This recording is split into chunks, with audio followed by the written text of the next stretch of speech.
Gamit tayo ng trial and error dito, gamit ang choices. So in our last video, nakuha natin na letter B ang tamang sagot. So halimbawa, hindi pa natin alam. So in our last video, gumamit tayo ng equation method. So ngayon, trial and error tayo. So kailangan alam mo paano gumawa ng equation out of this algebraic expression. So 5, na-explain na natin to sa ating previous video.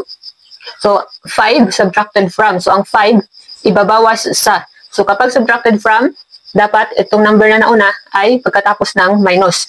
From 8 times the number. So ang 5 daw ay ibabawas sa 8 times the number. So, let's have n for the number. So, kapag magkatabi yan, automatic, ibig sabihin yan i-times. So, 8 times the number minus 5 equals 59. So, hanap tayo na, so, dahil trial and error yung gagamitan natin, hindi natin kailangan na i-solve itong equation. So,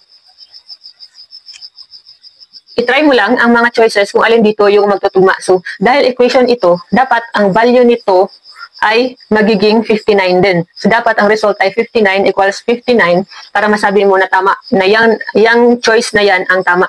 So, let's try letter A, 9. So, kung 9, so 8, so, kung halimbawa, 9 nga ba ang number?